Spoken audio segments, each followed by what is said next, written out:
बंधुगण आलूर जो रेट्रे दरदाम बढ़ला भावुचे बोधे ये खूब शीघ्र सुना को काटिदेव। से दिन दूर नुह जो ज्वेलरी सप्रे देखिए आलू सजिया थुआई थव सुना नुह आलूर तैयारी कानफुल आलूर तैयारी हार आलूर तैयारी माल आलूर तैयारी मुदी पाउंजी गुपचुप दुकानी एथर गुपचुप खाया दब आलू दबनी ता बदल से आउ कौन देदेव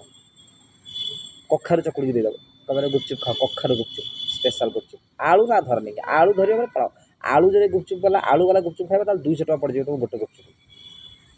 गुपचुप ना धरनी पापुड़ी चाट धरनी आ खास करके तो चाट कथा कह चाट्रे आलू व्यवहार होता बदल कखारू व्यवहार करा कखारू व्यवहार करा पवन व्यवहार करा आलू मैंने एत महंगा है भावुचे तो यौतुक दिया हम मु भावी आलू या मुदी 3-4टा बनैबी मो सांग मानक गिफ्ट करी गोटे गोटे बहुत महंगा जिन गिफ्ट करेंगे आउ कौन देवी यौतुक झील को आलू दिहब 10 किलो आलू धो जो फिटजा गाड़ी ना धरना 10टा मुदी तैयारी करी आलू मुदी सब सांग मान गोटे गोटे देवी मो जिते सब प्रियजन अच्छा गोटे गोटे देवी आम माननीय मुख्यमंत्री मोहन माझी बाबू को गोटे देवी तेज आज्ञा नियंतु आलूर रेट एत बढ़ीगला बर्तमान आलू गिफ्ट रूप में व्यवहार कर आलूर तैयारी मुदी आम मुख्यमंत्री गोटे दवा दरकार निहाती ये विचार करने दरकार ना नहीं आप कमेंट कहिए।